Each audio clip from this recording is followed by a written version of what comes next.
So, बच्चों, today we are going to discuss another very important topic that is the ARDS, जिसको हम कहते हैं acute respiratory distress syndrome। बच्चों, ये ARDS जो टॉपिक है ना, मैं कहता हूँ कोई ऐसा एग्जाम नहीं है जिस एग्जाम के अंदर इसमें से क्वेश्चन ना आता हो। कोई ऐसा एग्जाम नहीं है। आपके एनआरई का ये फेवरेट तरीन हमारे पास टॉपिक है। यहाँ ARDS या एमसीक्यूज आ जाता है, या एनआरडीएस को पीट के सेक्शन में से ना एनआरडीएस में से क्वेश्चन पूछ देते हैं, या अडल्ट के अंदर ना एआरडीएस से क्वेश्चन पूछ देते हैं। ठीक है, तो इंशाल्लाह पीट्स के अंदर हम उसको भी डिस्कस करेंगे। आपकी यूएस असेंबली का ये हमारे पास सबसे फेवरेट टॉपिक है उसका, क्योंकि जो इसके थोड़े से कॉजेज है ना, वो कॉजेज ना मतलब के थोड़े से इनरेलीवेंट आके ना वो इसको कॉज करता है ये वाली डिजीज। तो जो इस तरह की चीजें होती है ना जो आपके मल्टीपल सिस्टम्स को रिलेट करती हैं, तो वो यूएस असेंबली वालों का बड़ा फेवरेट टॉपिक होता है। ठीक है जी। तो इसलिए बच्चों ये जो टॉपिक है मैं कोशिश करूंगा आपको थोड़ी सी इसकी पैथोफिजियोलॉजी जो कि हमने बेसिक में तो बहुत डिटेल में की हुई है, यहाँ पर भी मैं थोड़ा सा ना आपको इसकी पैथोफिजियोलॉजी के बारे में बताऊं। ठीक है जी, इंशाल्लाह हम स्टार्ट करेंगे। एआरडीएस क्या होता है, क्या इसके कॉजेज होते हैं, पेशेंट किन सिम्टम के साथ प्रेजेंट कर सकता है, उसकी सिम्टम्स की क्या क्या फेजेज हो सकती हैं, उस पेशेंट का डायग्नोज हम कैसे कर सकते हैं, उस पेशेंट को फिर एट द एंड हमने ट्रीट कैसे करना होता है। तो ARDS वाले इस लेक्चर के अंदर इंशाल्लाह ये सारी चीजों को क्या करेंगे, कवर करेंगे। सबसे पहले स्टार्ट करते हैं कि सर ARDS होता क्या है। तो ARDS हम कहते हैं acute respiratory distress syndrome is a respiratory failure disease, is a respiratory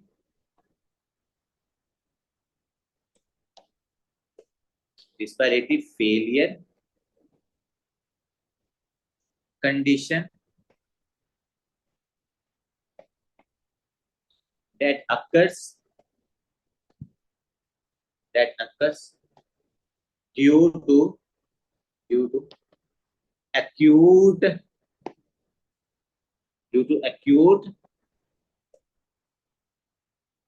inflammation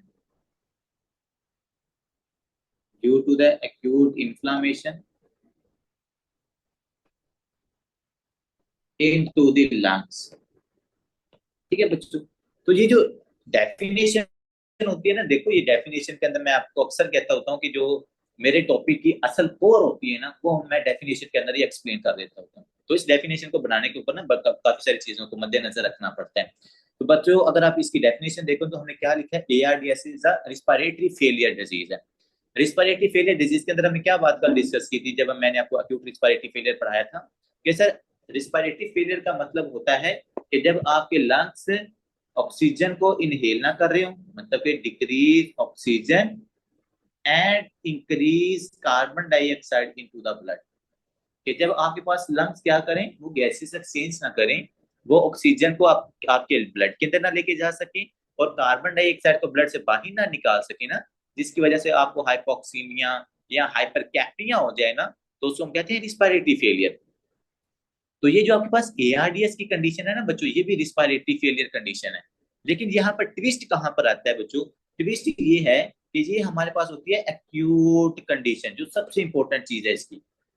जो आपके पास ARDS होता है ना, ये एक्यूट सिम्टम्स होती हैं। इसके अंदर पेशेंट के अंदर ना बड़ी जल्दी सिम्टम्स आ जाती हैं, मतलब विद इन फ्यू आवर्स इस पेशेंट में सिम्टम्स आ जाती हैं। लेट्स सपोज पेशेंट पहले बिल्कुल ठीक था कि उसके अंदर कोई इस तरह की मैनिफेस्टेशंस नहीं थी, लेकिन सडनली क्या हुआ कि उस पेशेंट के अंदर सीवियर रिस्पिरेटरी फेलियर की सिम्टम्स आना शुरू हो गई। तो अगर सडनली या with in few hours respiratory failure के सिम्टम आना शुरू हो जाए, और वो हमारे पास किस वजह से है सर, आपके लंग्स के अंदर अगर इन्फ्लामेशन हो जाए, अगर लंग्स के अंदर क्या हो, इन्फ्लामेशन हो, और उस इन्फ्लामेशन की वजह से हमारे पास पेशेंट में रिस्पिरेटरी फेलियर की सिम्टम आए, उसको हम कहते हैं ARDS। ठीक है, अभी जो इन्फ्लामेशन है बच्चों, इस इन्फ्लामेशन के बहुत से कॉजेज हो सकते हैं। जैसे मैं आपको सिंपल कहूं कि यहाँ तो हमारे पास एक कॉज होता है इन्फेक्शन। आपको पता है ना कि अगर सडनली पेशेंट के अंदर इन्फेक्शन हो और इस इन्फेक्शन की वजह से पेशेंट में रिस्पिरेटरी फेलियर की सिम्टम आना शुरू हो जाए, इसका मतलब पेशेंट के अंदर एक्यूट रिस्पिरेटरी डिस्ट्रेस सिंड्रोम। अगर आप इसके वर्ड के ऊपर भी गौर करो ना डिजीज के, एक्यूट का मतलब होता है रैपिडली, रिस्पिरेटरी डिस्ट्रेस का क्या मतलब, क्या जो आपकी रिस्पिरेशन है वो इंपेयर हो रही है, और सिंड्रोम का मतलब हमें पता है जिसमें मल्टीपल सिम्टम नजर आती है। तो अगर आपके पास एक्यूटली रिस्पिरेटरी फेलियर की वजह से मल्टीपल सिम्टम आ जाए तो उसको हम ARDS कहते हैं। तो हमने कहा कि सर इस पेशेंट के अंदर जो रिस्पिरेटरी फेलियर की सिम्टम्स आ रही हैं वो इन्फ्लामेशन की वजह से आ रही है। और मैंने कहा इन्फ्लामेशन किस किस वजह से हो सकती है, या तो इन्फेक्शन की वजह से हो सकती है या एंडोथीलियल डैमेज की वजह से, एंडोथीलियल डैमेज की वजह से। ये जो आपके लंग्स हैं, जो उनकी एलोविलाई है, उस एलोविलाई के अंदर जो सेल्स हैं या वो डैमेज हो जाएं, या जो आपके पास कैपिलरीज होती हैं जो वहां से ब्लड को मतलब ब्लड प्रोवाइड कर रही होती है गैसेस एक्सचेंज के लिए, अगर उन कैपिलरीज के जो एंडोथेलियल सेल्स हैं उनके अंदर अगर डैमेज हो जाए तो स्टिल पेशेंट के अंदर क्या होता है, लंग्स के अंदर इन्फ्लामेशन या इंजरी हो सकती है। ठीक है, तो ये बच्चों आपने एआरडीएस याद रखना। क्या? acute respiratory failure condition that occurs due to acute inflammation into the lungs। और इन्फ्लामेशन क्यों होनी है सर? इन्फेक्शन की वजह से भी हो सकती है, एंडोथीलियल डैमेज की वजह से भी हो सकती है। ये माइंड के अंदर आपने यहाँ पर याद रखना है। सबसे पहले बात करते हैं इटियोलॉजी की, कि सर हमारे पास जो एआरडीएस है, एआरडीएस के क्या क्या कॉजेज हो सकते हैं। आपने दो चीजें माइंड के अंदर रखनी है, कौन कौन सी? इन्फेक्शन और दूसरा पे इंजरी। वो आपके लंग्स की इंजरी हो सकती है, वो आपकी जो एंडोथेलियल सेल्स हैं जो कैपिलरीज के अंदर प्रेजेंट है उनकी इंजरी हो सकती है। ठीक है, अभी मैं आपको एक्सप्लेन करता हूँ। देखो बच्चों, अगर इन्फेक्शन की बात की जाए तो जो आपके लंग्स का इन्फेक्शन है हम उसको क्या कहते हैं? जो आपके लंग का इन्फेक्शन होता है हम उसको कहते हैं नमोनिया। तो अगर किसी पेशेंट के अंदर नमोनिया की वजह से एआरडीएस की सिम्टम आना शुरू हो जाए, मतलब नमोनिया की वजह से रिस्पिरेटरी फेलियर की सिम्टम आ जाए, इसका मतलब है कि भाई उस इन्फेक्शन की वजह से उस पेशेंट के अंदर एआरडीएस हो गया। ठीक है बच्चों, अभी किस तरह होता है हम इसकी पैथोफिजियोलॉजी यहाँ पर डिस्कस करते हैं। दूसरे नंबर आपने डिस्कस करना है कि अगर आपकी जो कैपिलरी सॉरी जो एलोविलाई है उनकी जो एंडोथेलियल लेयर है, देखो ये मेरे पास अगर एलोविलाई है ना, एलोविलाई के अंदर ये सेल्स होते हैं, ये सेल्स हैं यहाँ पर। दो टाइप्स के सेल्स होते हैं ना बच्चों की, यहाँ पर दो टाइप्स के सेल्स होते हैं sir, pneumocyte type 1 and pneumocyte type 2 cells. तो ये जो निमोसाइट टाइप 1 और निमोसाइट टाइप 2 सेल्स हैं, अगर इनकी इंजरी हो जाए, ये क्या हो जाए बच्चों आपके पास यहाँ से डैमेज हो जाए, तो इनके डैमेज होने की वजह से क्या हो सकता है, यहाँ से इन्फ्लामेटरी मीडिएटर्स रिलीज होंगे, और वो जो इन्फ्लामेटरी मीडिएटर्स हैं वो क्या करेंगे, फिर यहाँ पर आके मजीद सेल्स को अकेमुलेट करेंगे, यहाँ पर फ्लूइड की अकेमुलेशन करवाएंगे, यहाँ पर हमारे पास हाइलिन मेम्ब्रेन की फॉर्मेशन करवा देंगे, जहाँ पर प्रोटीन का लीकेज आउट हो जाएगा। वो सारी हम पैथोफिजियोलॉजी के अंदर डिस्कस करते हैं, लेकिन सिंपल बात है कि अगर बाहर से कुछ चीज आके आपके इस एलोविलाई की एंडोथेलियल सेल्स को या टाइप 1 और टाइप 2 निमोसाइट्स को डैमेज करे, तो उसकी वजह से भी पेशेंट के अंदर एक्यूट इन्फ्लामेशन हो सकती है और पेशेंट एआरडीएस के सिम्टम के साथ आ सकता है। अब बात दूसरी ये आती है कि सर ये इंजरी किस किस वजह से हो सकती है। बच्चों देखो, सबसे पहले तो अगर आप कोई चीज एस्पायर कर लो, क्या है सर, एस्पायरेशन की वजह से हमारे पास कोई डस्ट पार्टिकल या कोई हार्ड चीज आप क्या करते हो, एस्पायर कर लेते हो, या हमारे पास मोस्टली जो एस्पायरेशन नमूनिया होता है ना, उसकी वजह से भी ये एआरडीएस हो सकता है। ठीक है, तो कोई भी चीज सर एक्सपायरेशन की वजह से वो आपकी एलोविलाई को डैमेज करेगी और इसकी वजह से एक्यूट इन्फ्लेमेशन ऑफ पेशेंट में एआरडीएस हो सकता है। दूसरे नंबर बच्चों आते हैं कि अगर कोई पेशेंट हमारे पास जिसकी मल्टीपल ब्लड ट्रांसफ्यूजन होती हैं, मल्टीपल ब्लड ट्रांसफ्यूजन होती हैं। अच्छा, ये भी बड़ा इंपॉर्टेंट है, ट्रांसफ्यूजन। जब बच्चों मल्टीपल ब्लड ट्रांसफ्यूजन होती है ना, तो अगर आपको एक बात बताऊं मजे की, मल्टीपल ब्लड ट्रांसफ्यूजन होने की वजह से आपके रेड ब्लड सेल्स क्या होते हैं, डैमेज होते हैं। जब आपके रेड ब्लड सेल्स डैमेज होते हैं तो यहाँ से निकलती है आयरन। क्या निकलती है सर, यहाँ से हमारे पास आयरन निकलती है। स्पेसिफिकली आयरन की कौन सी फॉर्म, जो आपके पास फेरिक फॉर्म होती है। कौन सी फॉर्म है? फेरिक, जिसको हम Fe3+ कहते हैं। तो बच्चों ये जो फेरिक आयरन होती है ना, ये क्या होती है, क्योंकि मल्टीपल ब्लड ट्रांसफ्यूजन हो रहे हैं, बार बार रेड ब्लड सेल डैमेज हो रहे हैं, तो उस पेशेंट की ब्लड सर्कुलेशन के अंदर ये जो फेरिक आयरन होती है ये बहुत ज्यादा हो जाती है। तो ये जो फेरिक आयरन है, जब ये क्या करेगी आपके पास इस एंडोथेलियल लेयर को आके डैमेज करेगी, या आपके पास एलोविलाई को डैमेज कर दे, या आपके पास जो ब्लड सर्कुलेशन के अंदर कैपिलरीज है उनको डैमेज कर दे, तो इन दोनों कंडीशंस की वजह से पेशेंट के अंदर क्या हो सकता है, एआरडीएस हो सकता है। और बहुत से पेशेंट आपके पास प्रेजेंट भी करेंगे जिनके अंदर मतलब डायलिसिस के ऊपर होते हैं, और सडनली उन पेशेंट के अंदर ना ARDS, shortness of breath, tachypnoea, इस तरह की सिम्टम आना शुरू हो जाती हैं। तो उनका रीजन यही होता है कि डायलिसिस और मल्टीपल ब्लड ट्रांसफ्यूजन जो करवा रहे हैं, इन दोनों पेशेंट्स के अंदर ना एआरडीएस होने का रिस्क होता है। ठीक है बच्चों, ये चीज आपने यहाँ पर याद रखनी है। चौथे नंबर पर ट्रियोमा। अब ये जो ट्रियोमा है ना, ये आपकी फर्स्ट एड ने भी लिखा हुआ है। अगर आप फर्स्ट एड के ऊपर जाओगे ना, तो फर्स्ट एड ने 4 काजेस लिखे हुए हैं वहां पर। सेप्सिस लिखा हुआ है, नमोनिया लिखा हुआ है, ट्रियोमा लिखा हुआ और एक उन्होंने एक्यूट पैंक्रियाटाइटिस लिखा हुआ है, मतलब फर्स्ट ईयर की बुक के ऊपर ये 4 चीजें लिखी हुई है, मुझे अभी स्टिल याद है। तो बच्चों अगर ट्रियोमा हो जाए, मतलब कि डायरेक्टली अगर इंजरी हो जाए आपके लंग्स के अंदर ना, तो उसकी वजह से भी हमारे पास एआरडीएस हो सकता है। मैंने इसलिए एआरडीएस को आप याद रखोगे कि एक्यूट रिस्पिरेटरी डिस्ट्रेस सिंड्रोम है, जो हमारे पास एक्यूट लंग इंजरी है। मैं इसको अक्सर एक्यूट लंग इंजरी से मैंने याद किया हुआ, क्योंकि मुझे पता है इसके अंदर ना जो एलोविलाई भी डैमेज हो रहे होते हैं, और हमारे पास जो कैपिलरीज हैं वो डैमेज होती हैं, मतलब मोस्टली लंग्स इसके अंदर जो है ना वो डैमेज होता है, इसलिए इसको एक्यूट लंग इंजरी भी आप कह सकते हो। ट्यूमा की वजह से हो सकता है हमारे पास सर। नेक्स्ट निमोनिया हमने लिख लिया सर। इसके अलावा अगर आप किसी टॉक्सिन को इनहेल कर लो, कोई टॉक्सिन अगर आप इनहेल कर लो, तो उसकी वजह से भी हमारे पास एआरडीएस हो सकता है। सबसे इंपॉर्टेंट हमारे पास क्या है, सेप्सिस। बच्चों सेप्सिस के अंदर क्या होता है हमारे पास सर, बैक्टीरियल इन्फेक्शन, या हमारे पास सेप्सिस की वजह से क्या होता है कि लेट्स सपोज हमारे पास सबसे पहली कंडीशन डेवलप होती है बैक्टीरियमिया, जब बैक्टीरिया ब्लड में प्रेजेंट होता है, ठीक है। अगर बैक्टीरिया ब्लड में प्रेजेंट होता है तो उसको आप कहते हो बैक्टीरियमिया। जब बैक्टीरिया ब्लड में कलोनाइज करना शुरू कर दे, मतलब मल्टीप्लाई होना शुरू हो जाए, उसको हम कहते हैं सेप्टिसीमिया। जब वो बैक्टीरिया मल्टीप्लाई होकर किसी टिश्यू को डैमेज करता है ना, फिर हम उसको कहते हैं सेप्सिस। तो यहाँ पर अगर किसी पेशेंट को सेप्टिसीमिया हुआ है, मतलब बैक्टीरिया उस पेशेंट की ब्लड सर्कुलेशन में प्रेजेंट है, और उस ब्लड बैक्टीरिया ने क्या किया, आपके लंग्स को आके डैमेज कर दिया, तो इसकी वजह से पेशेंट के अंदर क्या हो सकता है, एआरडीएस हो सकता है। ठीक है बच्चे, तो ये सेप्सिस आपने यहाँ पर इंपॉर्टेंटली याद रखना है। एक इन्फेक्शन, दूसरा हमारे पास मल्टीपल ब्लड ट्रांसफ्यूजन, तीसरे नंबर पर सेप्सिस, और चौथे नंबर पर आपने याद रखना है एक्यूट पैंक्रियाटाइटिस। अब ना बच्चे जो सबसे ज्यादा कंफ्यूज होते हैं ना, वो पैंक्रियाटाइटिस से होते हैं कि सर पेशेंट को पैंक्रियाज का मसला है, पैंक्रियाज के अंदर इन्फ्लामेशन है, लेकिन पैंक्रियाज के अंदर इन्फ्लामेशन होने की वजह से इस पेशेंट के अंदर लंग्स के अंदर कैसे एआरडीएच हो सकता है, या लंग्स की इंजरी कैसे हो सकती है। तो बच्चों एक्यूट पैंक्रियाटाइटिस का मतलब है वहां पर इन्फ्लामेशन है, इन्फ्लामेशन की वजह से इन्फ्लामेटरी मीडिएटर्स रिलीज हो रहे हैं, ये इन्फ्लामेटरी मीडिएटर्स आपके लंग्स के अंदर आते हैं, और लंग्स के अंदर आकर वहां पर इन्फ्लामेटरी सेल्स को इकट्ठे करते हैं, और इन्फ्लामेटरी सेल्स को इकट्ठे करके आपकी एलोविलाई को डैमेज करना शुरू कर देते हैं।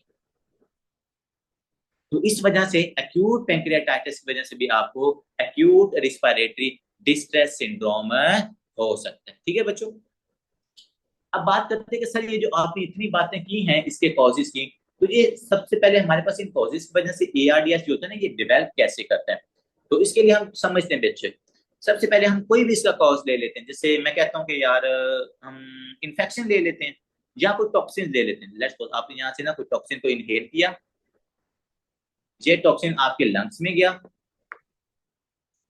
ये टॉक्सिन कहाँ पे गया, लंग्स में गया, और लंग्स में जाके मतलब ये छोटा सा टॉक्सिन था, कोई डस्ट पार्टिकल था या कोई इस तरह का टॉक्सिन था, और लंग्स के अंदर जाके क्या कर दिया इसने, पेशेंट के अंदर एआरडीएस ट्रांस कर दिया। तो ऐसा अंदर क्या हुआ है जिसके अंदर हमारे पास पेशेंट के अंदर इतनी ज्यादा ये एआरडीएस के सिम्टम आने शुरू हो गए। तो सबसे पहले हम रहते हैं यहाँ पर टॉक्सिक एजेंट। टॉक्सिक एजेंट की वजह से पेशेंट के अंदर एआरडीएस कैसे डेवलप होता है जरा देखिएगा। यहाँ पर मैं ना इस लंग को थोड़ा सा हम क्या करते हैं, जूम आउट करते हैं और देखते हैं कि एक्चुअली में इंट्रा लंग्स मतलब इंट्रा पल्मोनरी क्या क्या चेंजेस उस पेशेंट के अंदर आ रही है। तो उसके लिए मुझे जरा ड्रा करने दें आपका एलोविलाई।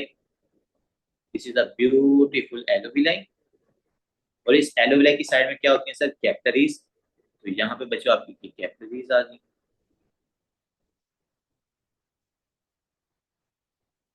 ठीक हो गया।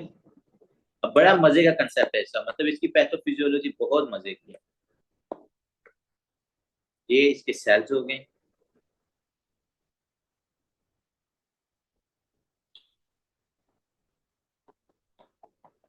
अब डॉक्टर साहब हमने क्या बात की थी कि सर ऊपर से ये टॉक्सिन जा रही है, देखो ये टॉक्सिन आ गई, ये टॉक्सिन क्या करेगा, आपकी इस एलोविलाई के सेल्स को डैमेज करेगा। एलोविलाई के सेल्स को क्या करता है सर, यहाँ पर डैमेज कर दिया इसने। जब एलोविलाई के सेल्स को डैमेज करेगा, तो जाहिर बात सब जब सेल आपका डैमेज होता है तो वो क्या करेगा, वहां से अपने इंट्रासेलुलर कंटेंट्स को रिलीज करेगा। और स्पेसिफिकली वो यहाँ से क्या रिलीज करता है सर, हमारे पास यहाँ पर इंफ्लामेटरी मीडिएटर्स को रिलीज करता है सर। जो सेल डैमेज हो रहे हैं वो सर, जो सेल डैमेज हो रहा है वो हमारे पास इंफ्लामेटरी मीडिएटर्स को रिलीज कर रहे हैं। अब ये जो इंफ्लामेटरी मीडिएटर्स है ये क्या करेंगे, ये 3-4 काम करेंगे। सबसे पहले तो यहाँ पर आपके पास है ब्लड सर्कुलेशन। ये क्या है हमारे पास है, ब्लड सर्कुलेशन। इन्फ्लामेटरी मीडिएटर्स अब आपके पास बच्चों रिलीज हो सकते हैं, उसमें आपके पास लिकोट्राइन्स हो सकते हैं, लिकोट्राइन्स, ठीक है। उसमें हमारे पास इंटरल्यूकन्स हो सकते हैं, इंटरल्यूकन्स, ये हमारे पास इन्फ्लामेटरी मीडिएटर्स, ठीक है। सबसे पहले तो ये इन्फ्लामेटरी मीडिएटर्स क्या करवाएंगे आपके पास, यहाँ पर एंडोथेलियल सेल्स की ना वैसोडाइलेशन करवाएंगे। इन्फ्लामेटरी मीडिएटर्स बच्चों हमेशा वैसोडाइलेशन करवाते होते हैं ब्लड वेसल्स की, आपको पता है। अगर आपको याद हो ना सेप्टिक शॉक, तो सेप्टिक शॉक के अंदर भी आपने कहा था वैसोडाइलेशन होती, क्यों? क्योंकि सेप्टिक शॉक में बहुत सारे इन्फ्लामेटरी मीडिएटर्स रिलीज होते हैं, वो वैसोडाइलेशन करवा देते हैं।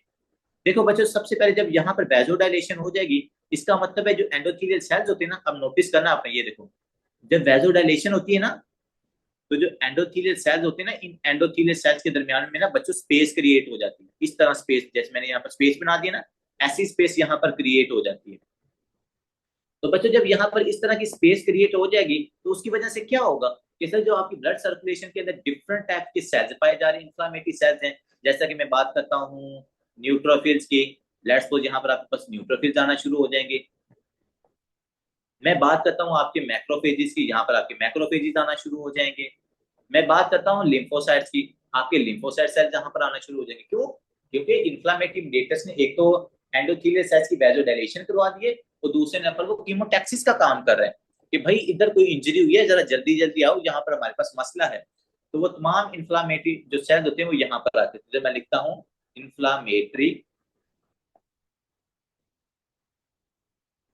इन्फ्लामेटरी सेल्स की इनफिल्ट्रेशन हो रही है, यहाँ पर इनफिल्ट्रेशन, ये इन्फ्लामेटरी सेल्स यहाँ पर हमारे पास इंट्रासेलुलर स्पेस में भी डिपॉजिट हो रहे हैं, और इस एलोविलाई के अंदर भी डैमेज अक्यूमुलेट हो रहे हैं। बच्चों जब इतने सारे इन्फ्लामेटरी मीडिएटर्स या इन्फ्लामेटरी सेल्स इकट्ठे होंगे, ये मिलके एक और काम करते हैं। ये क्या करेंगे, ये यहाँ से मल्टीपल इन्फ्लामेटरी मीडिएटर्स और ज्यादा रिलीज करेंगे, और ज्यादा साइटोकाइन्स को रिलीज करेंगे, और ज्यादा इंटरल्यूकन्स को रिलीज करेंगे। जब हमारे पास और ज्यादा इंटरल्यूकन्स रिलीज होंगे, और ज्यादा इन्फ्लामेटरी मीडिएटर्स रिलीज होंगे, तो बच्चों उसकी वजह से क्या होगा, यहाँ पर और ज्यादा वैसोडाइलेशन हो जाएगी। ये जो हमारे पास एंडोथेलियल सेल्स है, यहाँ पर वैसोडाइलेशन मजीद हो जाएगी। जब यहाँ पर मजीद वैसोडाइलेशन हो जाएगी ना बच्चों, तो उसकी वजह से हमारे पास फिर क्या होगा, प्रोटीन का लीक आउट होगा। अब आपकी ब्लड सर्कुलेशन में से जो प्रोटीन है, वो प्रोटीन भी क्या करेगी, अब इस एरिया के अंदर आकर डिपॉजिट होना शुरू हो जाएगी। सबसे पहले डिपॉजिट होगी कहाँ पर, इंटरस्टिशियल स्पेसिस के अंदर, यहाँ पर प्रोटीन इकट्ठी हो रही है। इसीलिए तो बच्चे जो आपके पास एआरडीएस के पेशेंट होते हैं ना, इनके अंदर ये हाइलिन मेम्ब्रेन की जो हाइलिन मेम्ब्रेन जो होती है ना, ये आपको नजर आती है लंग्स के अंदर, इससे इंपॉर्टेंट एमसीक्यू भी पूछे जाते हैं। तो ये हाइलिन मेम्ब्रेन यहाँ पर क्यों बनती है, यहाँ हमारे पास इन्फ्लामेटरी मीडिएटर सेल्स हो गए, प्रोटीन्स होगी, फ्लूइड हो गया, वो सब कुछ जाके इकट्ठा हो रहा है किसके अंदर, आपकी इस एलोविलाई के अंदर हो रहा है। तो जब बच्चों प्रोटीन इकट्ठी होगी, जब बच्चों फ्लूइड इकट्ठा होगा, जब आपके पास इन्फ्लामेटरी मीडिएटर सेल इकट्ठे हो जाएंगे, और वो आपके पास अक्यूमुलेट हो जाएंगे एलोविलाई, तो उसकी वजह से क्या होगा सर, अब देखो यहाँ पर आपके पास कोई गैसियस एक्सचेंज होगा, सडनली पेशेंट के अंदर जो गैसेस एक्सचेंज है वो रुक जाता है। इसीलिए तो हम कहते हैं कि एआरडीएस के अंदर पेशेंट के अंदर बहुत जल्दी सिम्टम्स आते हैं, क्योंकि वहां पर इन्फ्लामेटरी सेल्स भी इकट्ठे होते हैं, वहां पर प्रोटीन भी लीक आउट होती है। तो यहाँ पर मैं लिख देता हूँ इसको वर्ड्स के अंदर कि पहले नंबर पर इन्फ्लामेटरी सेल्स इकट्ठे होंगे, वहां पर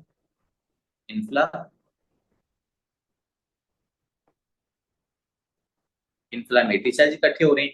दूसरे नंबर पर हमारे पास क्या, ये इन्फ्लामेटरी सेल्स क्या करेंगे, ये आपके पास और ज्यादा इन्फ्लामेटरी डेटास को रिलीज करेंगे, और वहां पर प्रोटीन का लीक आउट होगा, और असल जो काम खराब होगा ना, वो इस प्रोटीन के लीकेज की वजह से होगा। जब प्रोटीन लीकेज आउट होगी, तो हमारे पास यहाँ पर बन जाएगी हाइलिन मेम्ब्रेन, हाइलिन मेम्ब्रेन।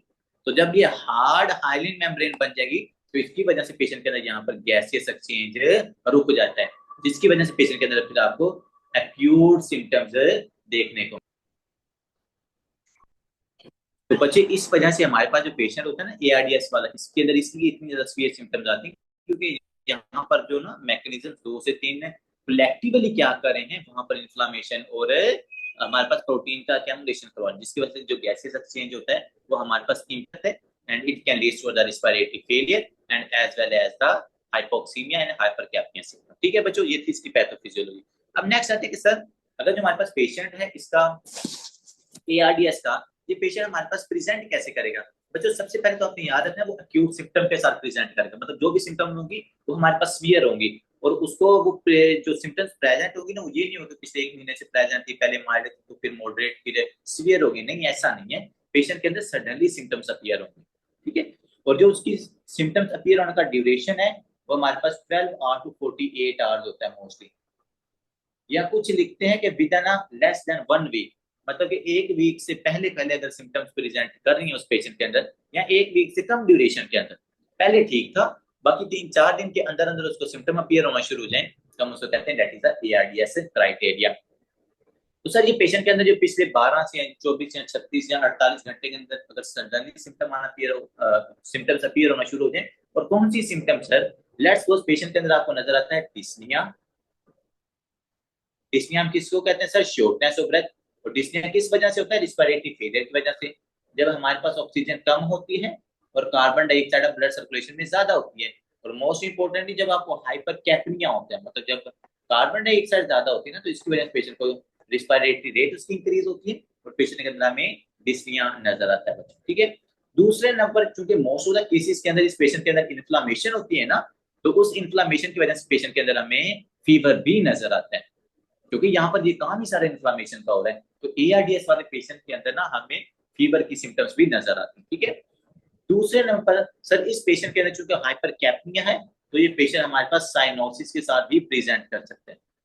और अब साइनोसिस क्यों हो रही है?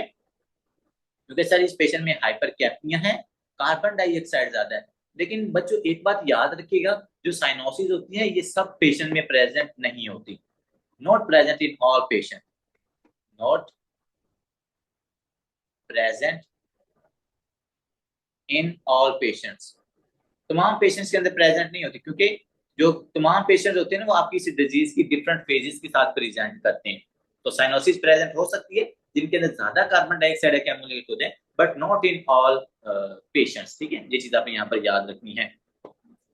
इसके अलावा सर ये पेशेंट के अंदर हमें लाइट हेडेडनेस हो गया, वॉमिटिंग हो गया, मैं यहाँ पर लिखूंगा लाइट हेडेडनेस, क्योंकि लाइट हेडेडनेस इसलिए हो रही है कि इस पेशेंट के अंदर जो ऑक्सीनेटेड ब्लड है ना, लाइट हेडेडनेस, ऑक्सीजनेटेड जो ब्लड है वो कम था तो आपके ब्रेन को ऑक्सीजन कम मिलती है। अगर आपके ब्रेन को कम ऑक्सीजन मिले या ग्लूकोज मिले तो उसकी वजह से आपको लाइट हेडेडनेस वाले जो सिम्टम होते हैं इस पेशेंट के अंदर है जरूर नजर आती है, ठीक है जी। इसके अलावा सर और क्या होती है? जब भी बच्चों आपको फीवर होता है, इन्फ्लेमेटरी मीडिएटर सेल ज्यादा होते हैं, तो कंपनसेटरी मैकेनिज्म्स के तौर पर जो आपकी हार्ट रेट होती है वो भी इंक्रीज हो जाती है, तो आपको इस पेशेंट के अंदर टैकीकार्डिया भी नजर आएगा। हार्ट रेट हमारे पास क्या हो जाएगी इस पेशेंट की? इंक्रीज। इसके अलावा चूंकि ये पेशेंट के अंदर रिस्पिरेटरी फेलियर है तो ये क्या करेगा, ये बड़े जोर से जो सांस है ना वो इनको एयर को इनहेल और एक्सहेल करने की कोशिश करेगा। और जब आपको पता है आप फोर्सफुली इंस्पायर और एक्सपायर करते हो तो उस कंडीशन को हम क्या कहते हैं? लेबर्ड ब्रीथिंग। लेबर्ड ब्रीथिंग क्या होती है? लेबर्ड ब्रीथिंग होती है जब आप मेहनत करके ब्रीथिंग कर रहे हो, इसलिए तो उसको लेबर्ड का नाम दिया गया कि जिसमें आप फोर्सफुली मतलब अपने नेक के मसल्स, एब्डोमिनल मसल्स तमाम को यूटिलाइज करके इंस्पायर और एक्सपायर करते हो ना, तो उसको हम कहते हैं लेबर्ड ब्रीथिंग, ठीक है बच्चों। तो अगर suddenly dyspnoea, tachypnoea, tachycardia, cyanosis, fever इस तरह की सिम्टम आना शुरू हो जाए पेशेंट के अंदर तो उसको हम कहते हैं that is a patient of the ARDS, ठीक है। अब मैंने ऊपर बात की थी कि तमाम पेशेंट जो होते हैं ना ये मल्टीपल सिम्टम के साथ आते हैं, कुछ हमारे पास जल्दी प्रेजेंट हो जाते हैं, कुछ हमारे पास लेट प्रेजेंट करते हैं, ठीक है। तो इसकी बेस के ऊपर हमारे पास जो ARDS की है ना इसकी हमने 4 फेजेस बनाई हुई हैं। क्या की हुई है? 4 फेज, क्योंकि लेस देन 1 वीक इसकी सिम्टम आने शुरू हो जाती हैं तो हम उसको एक एक हफ्ते से पहले पहले का जो क्राइटेरिया ना हम उसको भी डिवाइड कर लेते हैं, और उस क्राइटेरिया के अंदर ना पेशेंट की डिफरेंट सिम्टम्स के साथ डिफरेंट क्लिनिकल फाइंडिंग्स के साथ प्रेजेंट करते होते हैं, तो हमें इस चीज का भी पता होना चाहिए। सबसे पहले हमारे पास होती है सर फेज 1। अगर पेशेंट फेज 1 के साथ आएगा तो हमें क्या आपको सिम्टम्स नजर आएंगे और क्या क्लिनिकल फाइंडिंग्स नजर आएंगे। फिर हमारे पास होती है फेज 2। फेज 2 के अंदर पेशेंट कैसे प्रेजेंट करता है, या आपने इसकी फेजेस बहुत इंपॉर्टेंट है, जैसे वो टाइफाइड की फेजेस बहुत इंपॉर्टेंट होती है ना, और डिफरेंट डिजीजेस की फेजेस इंपॉर्टेंट होती है। इसी तरह ये जो ARDS है ना इसकी भी जो फेजेस हैं ये इंपॉर्टेंट होती है। तो सर फेज से क्या मुराद है, देखो अगर वो हमारे पास पेशेंट प्रेजेंट कर रहा है उसी टाइम, लेट्स सपोज उसको अभी जो लंग्स की सिम्टम है ना अभी आना शुरू, लेट्स सपोज हम कहते हैं कि 1 घंटा या 2 घंटा हुआ है, उसको सिम्टम आना शुरू हो गई है। इसको फेज 1 हम लिखते हैं कि अगर पेशेंट आपको 0 to 6 आवर्स मतलब पहले 6 घंटे के अंदर अंदर प्रेजेंट कर जाता है, इसको हम कहते हैं फेज 1। फेज 1 के अंदर पेशेंट के अंदर बच्चों आपने दो चीजें याद रखनी है। यहाँ पर जो उसका फिजिकल एग्जामिनेशन है ना उस पेशेंट का वो नॉर्मल होगा। पेशेंट का फिजिकल जो एग्जामिनेशन है वो नॉर्मल होगा, मतलब आपको कोई चेस्ट फाइंडिंग्स नजर नहीं आएगी, कोई आपको वीजिंग नजर नहीं आएगी, कोई आपको रेल्स नजर नहीं आएंगे, कोई आपको टेकिपनिया, मतलब पेशेंट जो होता है वो नॉर्मली स्टेबल आपके पास प्रेजेंट कर रहा है, मतलब थोड़ी बहुत उसमें सिर्फ सिम्टम्स होती हैं। फेज 1 के अंदर मैं क्या कह रहा हूँ, सबसे इंपॉर्टेंट बात है बच्चों नॉर्मल फिजिकल एग्जामिनेशन।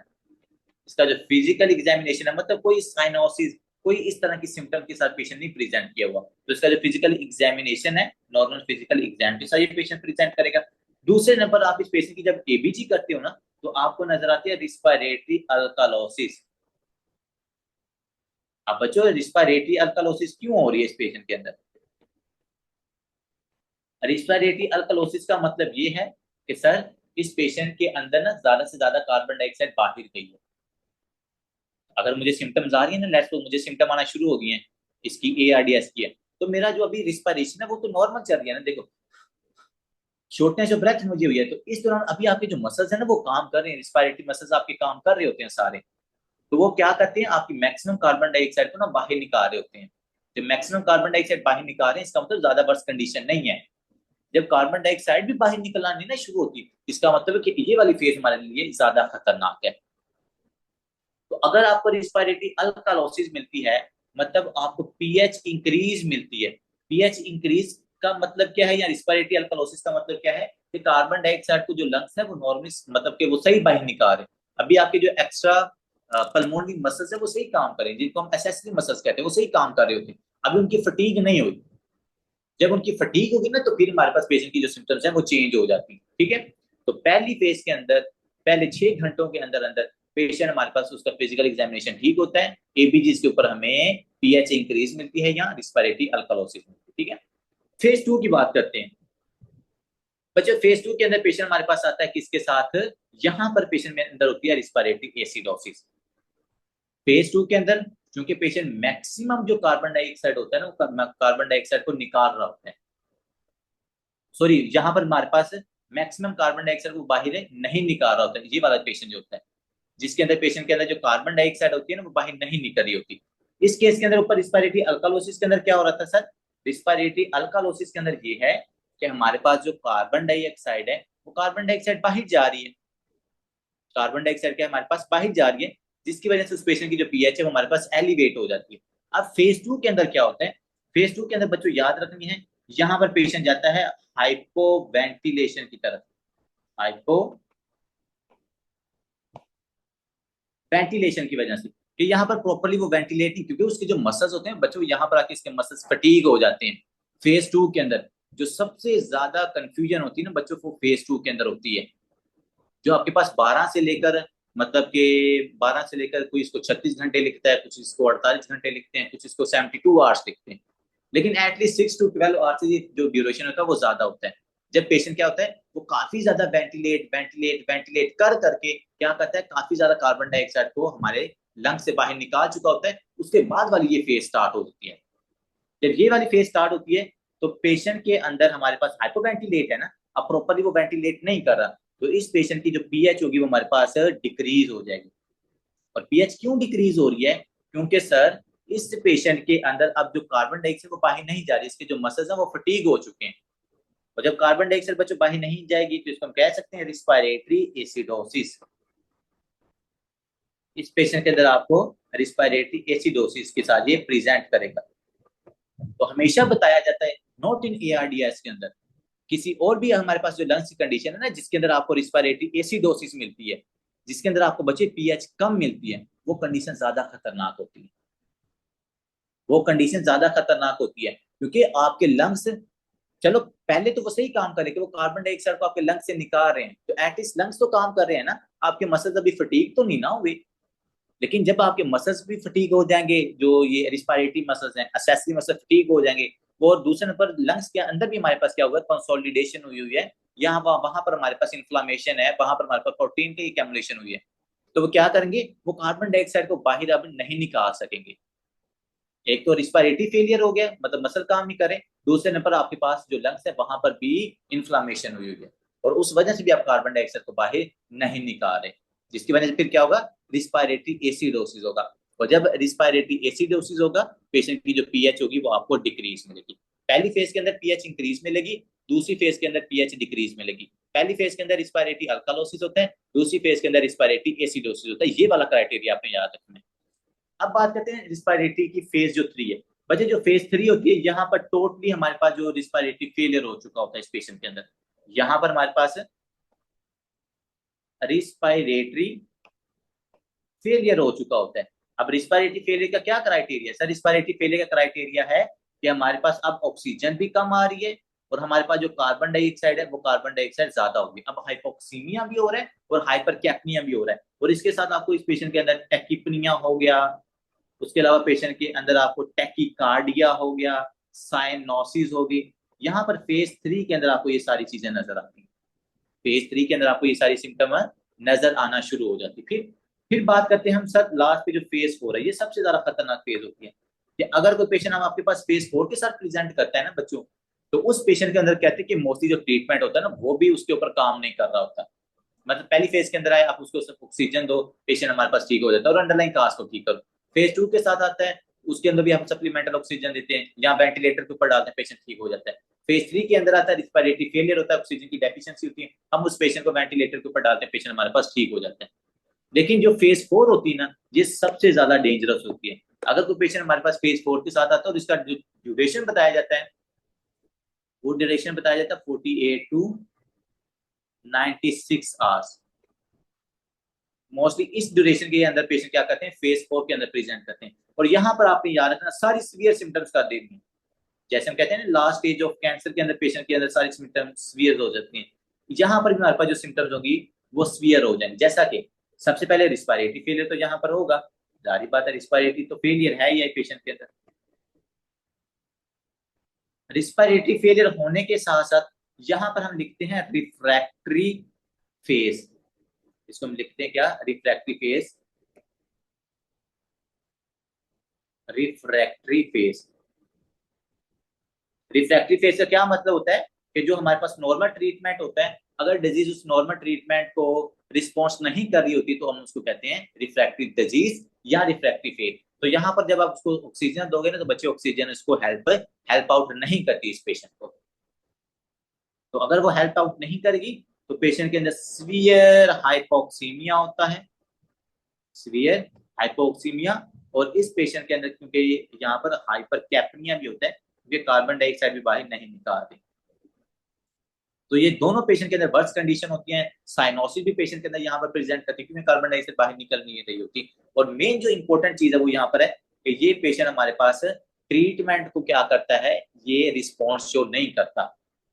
इसके लिए फिर जो हम नॉर्मल ट्रीटमेंट यूज कर रहे थे वो शायद हम यहाँ पर नहीं यूज करेंगे, हम इसके लिए थोड़ा सा नेक्स्ट फेज के ऊपर जाएंगे। वेंटिलेटर है तो वेंटिलेटर की जो सेटिंग्स होती है, जो नॉर्मल वेंटिलेटर की सेटिंग्स होती है, वो यहाँ पर हम फिर यूज नहीं करेंगे। हम लेट्स सपोज है जो वो आपका पोस्ट इवेंट एक्सपायरेटरी प्रेशर है उसको बहुत ज्यादा एलिवेट कर देंगे, या जो हमारे पास पार्शियल प्रेशर ऑफ ऑक्सीजन होता है, क्योंकि वो सारी चीजें आपने एडजस्ट की होती है वेंटिलेटर के ऊपर, तो वो नॉर्मल से फिर हम उसको भी इंक्रीज कर देंगे। नॉर्मल को इंक्रीज नहीं किया जाता, क्योंकि नॉर्मल वो वाली जो मेजरमेंट्स होती है ना, पैप हो गया, PaO2 हो गया, हमारे पास FiO2 हो गया, तो वो वाली जो नॉर्मल हमारे पास चेंजेस होती है ना, उनको हम इंक्रीज नहीं करते होते। वो जितनी सेटिंग होती है सिर्फ उसी के ऊपर रहती है। जब आपके पास ये रिफ्रैक्टरी फेज आती है ना, तब हम उनको क्या कर सकते हैं, इंक्रीज कर सकते हैं। लेकिन मोस्ट ऑफ द केसेस के अंदर जो पेशेंट्स की डेथ हो जाती है ना, वो इस फेज 4 के अंदर डेथ हो जाती है।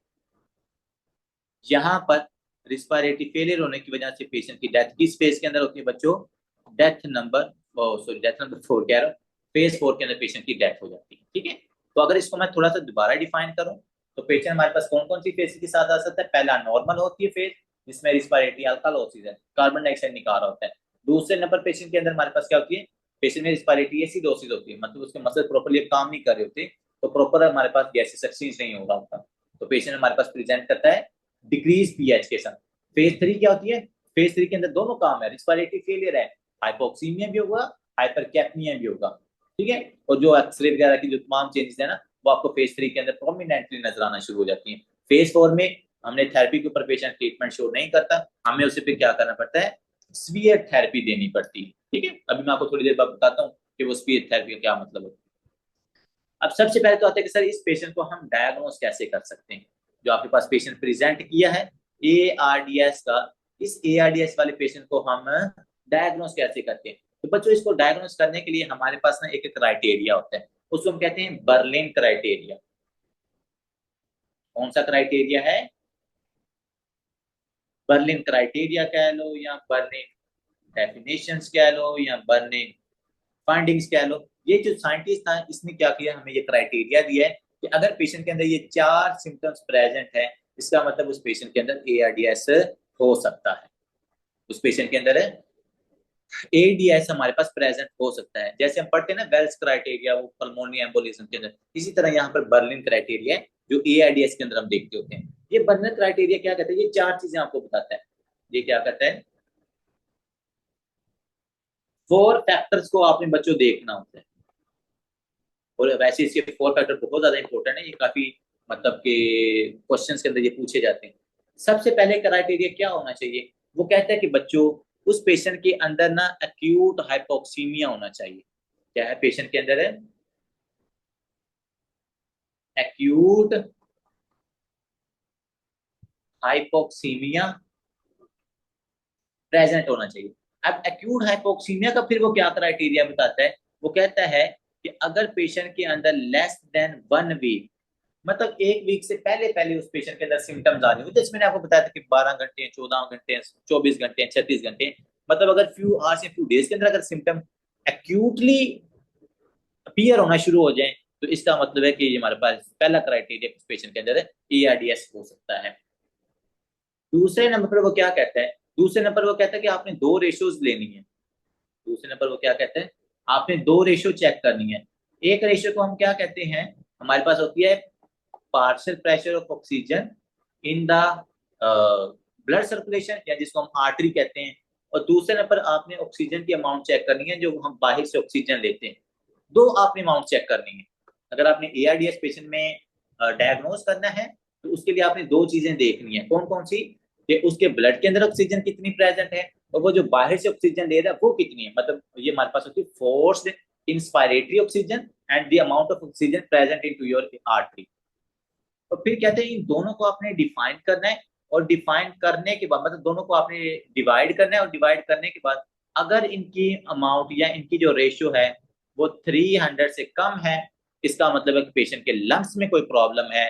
वो लंग्स के अंदर प्रॉब्लम होने की वजह से गैसेस एक्सचेंज नहीं हो रहा, तो पेशेंट के अंदर क्या प्रेजेंट हो सकता है, ARDS हो सकता है। ये दूसरा क्राइटेरिया। पहला एक्यूट हाइपोक्सीमिया, दूसरा क्राइटेरिया हमारे पास है जो PaO2 और FiO2 की रेशियो वो 300 से कम है। नॉर्मली 300 से ज्यादा होती है, तो अगर 300 से कम है तो इसका मतलब पेशेंट के अंदर ARDS प्रेजेंट हो सकता है। अब बात करते हैं सबसे इंपॉर्टेंट, सबसे इंपॉर्टेंट क्या है बच्चों, वो है हमारे पास बाइलेटरल, या जिसको हम लिखते हैं diffuse, diffuse bi diffuse bilateral infiltration. Doctor Asran, I want to tell you one very important things, कि अगर आपके पास कोई पेशेंट आता है शॉर्टनेस ऑफ ब्रेथ के साथ, फीवर के साथ, जो कि आपके पास काफी ज्यादा ये पेशेंट्स प्रेजेंट करते हैं, हम क्या करवाते हैं, हम उस पेशेंट का एक्सरे करवाते होते हैं, ठीक है बच्चों। अगर आपको एक्सरे करवाने के ऊपर बाइलेटरल इनफिल्ट्रेशन नजर आती है, ये देखो, ये राइट लंग के ऊपर देखो, और यहाँ पर लेफ्ट लंग के ऊपर देखो, आपको दोनों साइडों की तरफ क्या नजर आ रही है, इनफिल्ट्रेशन नजर आ रही है, और सीवियर इन्फिल्ट्रेशन नजर आ रही है, सीवियर कंसोलिडेशन टाइप आपको चीजें यहाँ पर नजर आ रही है। मतलब देखो ये वाइटिस का मतलब पता है क्या है, वहां पर इन्फ्लामेशन है, वहां पर हमारे पास प्रोटीन का अकेमुलेशन है, वहां पर फ्लूइड की अकेमुलेशन है, वहां पर हमारे पास एडिमा हो सकता है, ठीक है। अगर बायलेटरल सिम्टम्स आपको नजर आती है ना बच्चे, ये एडिमे वाली या इनफिल्ट्रेशन वाली बायलेटरल एक्सरे फाइंडिंग, तो 110% पेशेंट के अंदर ARDS होता है। मोस्ट ऑफ द केसेस के अंदर पेशेंट के अंदर ARDS होता है। अगर उसके दोनों लंग्स के अंदर इस तरह की इन्फिल्ट्रेशन या दोनों लंग्स के अंदर अगर आपको एडिमा नजर आता है। ये सिर्फ एक और ऐसी कंडीशन है जिसके अंदर बायलेटरल एडिमा या बायलेटरल इन्फिल्ट्रेशन नजर आ सकती है, वो आपके पास होता है हार्ट फेलियर। हार्ट फेलियर की वजह से भी पेशेंट को इस तरह की फाइंडिंग्स नजर आ सकती है। लेफ्ट हार्ट फेलियर के अंदर बायलेटरल पल्मोनी एडिमा होता है। अगर पेशेंट के अंदर बच्चों हार्ट फेलियर के सिम्टम्स नहीं है, हार्ट उसका बिल्कुल ठीक है, और उसको अगर बायलेटरल इन्फिल्ट्रेशन नजर आती हैं, बायलेटरल उसको पल्मोनी एडिमा नजर आता है, और वो नॉन कार्डियोजेनिक है, मतलब हार्ट की वजह से नहीं है, तो एआरडीएस होता है। 110% वो एआरडीएस होता है। अगर हार्ट फेलियर है तो वो ज्यादातर वो हार्ट फेलियर की वजह से पल्मोनी एडिमा होता है, और वो बायलेटरल होता है। ठीक है, और दूसरे नंबर एआरडीएस के अंदर आपको बायलेटरल पल्मोनी एडिमा नजर आता है। ठीक है, ये बड़ी इंपॉर्टेंट बात जो आपने यहाँ पर याद रखनी है। चौथे नंबर पर बच्चों आपने फिर क्या क्राइटेरिया देखना है? चौथे नंबर पर हम देखते हैं पल्मोनरी कैपिलरी वेज प्रेशर। ठीक है, पल्मोनरी कैपिलरी वेज प्रेशर, जिसके लिए आप क्या करते हो? स्वान नेक गैस यूज करते हैं। स्वान गैस जिसको चले हम लिखते हैं, स्वान गैस, ये हम यूज करते हैं, जिसकी वजह आप कैथेटर डालते हो, फिर वो हमारे पास कैथेटर लंग से वो आपके पास जाता है पल्मोनरी कैपिलरीज के अंदर, और वहां पर जाके वो क्या करता है? प्रेशर को मेजर करता है। अगर स्वान गैस यूज करने के ऊपर जो कि कैथेटर होता है, ये हमें क्या बताता है? ये पल्मोनरी कैपिलरी वेज प्रेशर बताता है। ठीक है, अगर पल्मोनरी कैपिलरी वेज प्रेशर हमारे पास 18 से कम है, 18 मिलीमीटर मर्करी से कम है, जो आपको बता रहा होता है इस पेशेंट में हार्ट फेलियर नहीं है। अगर 18 से ज्यादा तो पेशेंट के अंदर हार्ट फेलियर, तो हार्ट फेलियर की वजह से पेशेंट के अंदर वो सिम्टम्स नजर आ रही हैं। तो स्वान गैस कैथेटर की मदद से जो आपने प्रेशर मेजर किया पल्मोनरी कैपिलरी वेज प्रेशर, अगर वो आपके पास 18 से कम है, इसका मतलब क्या है सर? पेशेंट के अंदर एआरडीएस है। और अगर ये 18 से पल्मोनरी कैपिलरी वेज प्रेशर ज्यादा है, इसका मतलब है पेशेंट के अंदर कार्डियोजेनिक इशू है, मतलब हार्ट फेलियर की वजह से उस पेशेंट के अंदर कार्डियोजेनिक कॉज है, हार्ट फेलियर की वजह से पल्मोनी एडिमा नजर आ रहा है। और अगर हार्ट फेलियर की वजह से एडिमा नहीं है, उसको हम कहते हैं नॉन कार्डियोजेनिक एडिमा। और वो जो नॉन कार्डियोजेनिक एडिमा होता है बच्चों, वो आपको एआरडीएस के अंदर नजर आता है। ठीक है, तो ये आपने याद रखना है। अगर आप इसका देखो ना, तो ये निमोनिक भी बनता है, ARDS। ठीक है, तो उसके डायग्नोस के अंदर भी एआरडीएस है। एक्यूट हाइपोक्सीमिया, रेशियो 300 से कम है, डिफ्यूज बायलेटरल इन्फिल्ट्रेशन है, और स्वान गैस के ऊपर अगर आपको प्रेशर 18 से कम मिलता है, इसका मतलब है पेशेंट के अंदर एआरडीएस। ठीक है, अब सर पेशेंट जो हमारे पास एआरडीएस के होते हैं, इनको हमने मैनेज कैसे करना होता है? इनको हमने मैनेजमेंट वैसे बहुत ना ट्रिकी होती है, और इसके लिए आपको बहुत ज्यादा एक्सपीरियंस की जरूरत पड़ती है, क्योंकि आपने इसको वेंटिलेटर की सपोर्ट देनी होती है, और वेंटिलेटर को फिर आपने एडजस्ट भी करना होता है। आपने इस वेंटिलेटर को एडजस्ट भी करना होता है। तो सबसे पहले सर हमारा क्या कानून है कि हम उस पेशेंट के अंदर अंडरलाइन काज को ठीक करते हैं।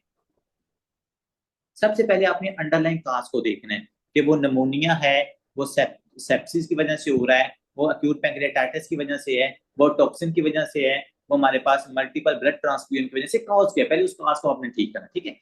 उसके बाद फिर आपने इस पेशेंट को क्या करना है? स्टेबल करना है। देखो सबसे पहले पेशेंट में क्या सिम्टम आ रही है सर? सबसे पहले पेशेंट के अंदर आ रहा है रिस्पायरेटरी फेलियर। रिस्पायरेटरी फेलियर, तो बच्चों जिनके अंदर रिस्पायरेटरी फेलियर होता है, उन पेशेंट्स को हम क्या करते हैं? सबसे पहले इंट्यूबेट करते होते हैं। उन पेशेंट के अंदर आपने इंट्यूबेशन करनी होती है। इंट्यूबेशन करके आप क्या करते हो? उसके रिस्पायरेटरी ट्रैक को सेव करते हो। इंट्यूबेट करने के बाद बच्चों आप इस पेशेंट को डालते हो मैकेनिकल वेंटिलेटर के ऊपर।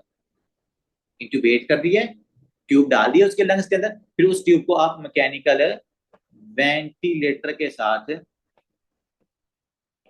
अटैच कर देते हो। अब आपने इस पेशेंट को ना मैकेनिकल वेंटिलेटर के ऊपर डाल दिए।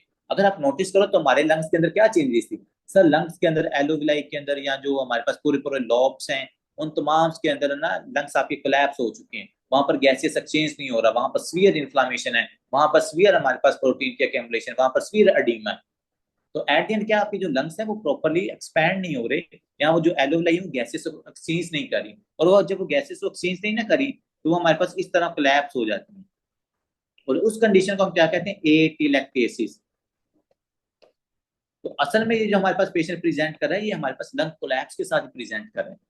किसके साथ प्रेजेंट कर रहे हैं? लंग्स कोलैप्स के साथ, क्योंकि जब आपके पास ऑक्सीजन कम होती है तो जो एलोविलाई होती है वो आपको इसमें क्या कर जाते हैं? कोलैप्स हो जाते हैं। अब मैंने क्या करना है कि कि मैं इस एलोविलाई को क्या करूंगा, ओपन करूंगा, ताकि अगर लेट्स सपोज यहाँ पर फ्लूइड है ना, तो यहाँ पर इसको ओपन करके मैं क्या करता हूँ, किसी हद तक गैसियस एक्सचेंज करवा सकता हूँ।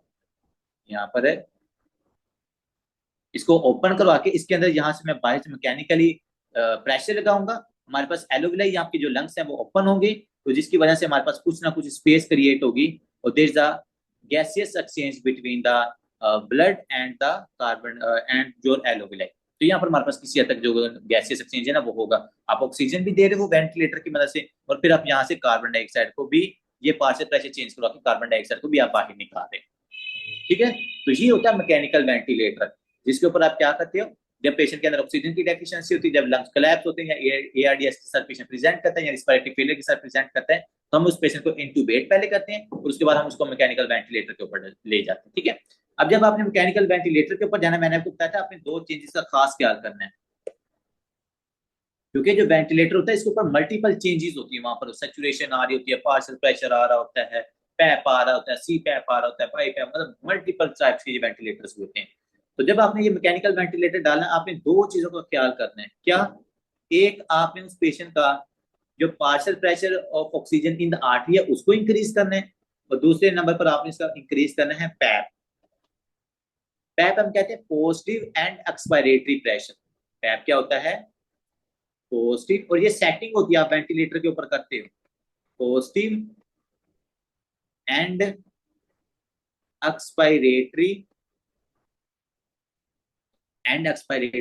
प्रेशर। तो ये जो पॉजिटिव एंड एक्सपायरेटरी प्रेशर होता है ना डॉक्टर अरसलान, असल में आपकी एलोविलाई को जो ओपन रखता है ना, ये पैप प्रेशर ओपन रखता है। जब वो ओपन रखेगा फिर आप उसको ऊपर से ऑक्सीजन देते हो, तो हमारे पास किसी हद तक ऑक्सीजन आपकी ब्लड के अंदर जा रही होती है। तो ये पैप बहुत ज्यादा इंपॉर्टेंट होता है। मैं आपको सर्जरी के अंदर भी पढ़ाऊंगा कि इसको हम किस तरह यूज करते हैं, और इसकी वजह से हमारे पास क्या क्या इंडिकेशन है, क्या क्या इसकी Contra indication, but it's very important technique, जिसके अंदर आप पेशेंट का एंड एक्सपायरेटरी जो प्रेशर होता है ना, एंड एक्सपायरेटरी प्रेशर जो एलोविलाई के अंदर प्रेशर होता है उसको आप एलिवेट करते हो। पॉजिटिव एंड एक्सपायरेटरी प्रेशर को आपने एलिवेट करना है, ताकि हमारे पास क्या हो जाए, एलोविलाई ओपन हो और किसी हद तक गैसियस एक्सचेंज जो हम वहां पर करवा सकें। ठीक है, दूसरे नंबर पर बच्चों आपने जो इंपॉर्टेंट चीज का याद रखना है कि हमें सर मैकेनिकल वेंटिलेटर के ऊपर कब तक पेशेंट को डालना है, जब तक जो इसका partial pressure of oxygen in the artery वो अगर 55 से इंक्रीज ना हो जाए, तब तक आपने मैकेनिकल वेंटिलेटर के ऊपर पेशेंट को डाल ही रखना है। और दूसरे नंबर पर जब पेशेंट की जो सैचुरेशन है वो सैचुरेशन 88 से ज्यादा ना हो जाए। मैंने आपको शायद उस दिन भी बताया था कि जो सैचुरेशन होती है जो आपने हमेशा 88 से ज्यादा ही रखनी होती है। जब भी 88 से कम सैचुरेशन जाती है तो हमें उस पेशेंट को सप्लीमेंटल ऑक्सीजन देनी पड़ती है या वेंटिलेटर पर डालना पड़ता है, और उसके सैचुरेशन को हमें इंप्रूव करना पड़ता है। ठीक है, जब आपके पास partial pressure oxygen in the air sorry in the artery 55 से ज्यादा हो जाए, और जो हमारे पास सैचुरेशन है वो आपके पास 88% से ज्यादा हो जाए, इसका मतलब अब ये पेशेंट स्टेबलाइजेशन की तरफ जा रहा है। जब ये पेशेंट स्टेबलाइजेशन की तरफ जा रहा होगा और आपने अंडरलाइन काज को भी साथ ठीक कर लिया, आपने लेट्स सपोज एंटीबायोटिक्स दिए या वट एवर द अंडरलाइन काज, तो फिर हम उस पेशेंट को क्या करते हैं, एक्सट्यूबेट कर देते हैं, मतलब उसकी जो ट्यूब आपने लगाई होती है वो हम रिमूव कर देते हैं। जो आपने उसका वेंटिलेटर सपोर्ट मतलब कि वेंटिलेशन की ये वेंटिलेटर की सपोर्ट है, हम देखेंगे कि अगर उसको चाहिए, मतलब पेशेंट अगर खुद ब खुद इनहेल या एक्सपायर वो करना शुरू हो गया, तो हम वेंटिलेटर को अब डायरेक्टली इसको खत्म नहीं कर देते। पहले जो इसकी सेटिंग्स होती है ना, जो पैप आपने इंक्रीज किया है, हम उसको ऐसा ऐसा डिक्रीज करते हैं। जो आपने पॉजिटिव एंड एक्सपायरेशन ये जो PaO2 इंक्रीज किया, तो हम ऐसा ऐसा इसको डिक्रीज करते हैं, ताकि लंग्स आहिस्ता आहिस्ता अपनी फंक्शनिंग की तरफ आए। अगर आप सडनली इसको रिमूव कर दोगे ना, तो पेशेंट की जो लंग्स है वो दोबारा हमारे पास रीपरफ्यूजन इंजरी उनके अंदर हो सकती है, दोबारा उनके अंदर इंजरी हमारे पास पेशेंट दोबारा इंजरी के साथ प्रेजेंट कर सकता है। ठीक है, तो हमने लंग्स की इंजरी को भी बचाना है और पेशेंट को हमने एक्सट्यूबेट भी करना है अकॉर्डिंग टू द रिक्वायरमेंट्स। ठीक है जी, so that's all about the ARDS topic. That is very very important topic, and if you like our lecture, our video, please subscribe, like and share with your friends. See you in next lecture. Okay.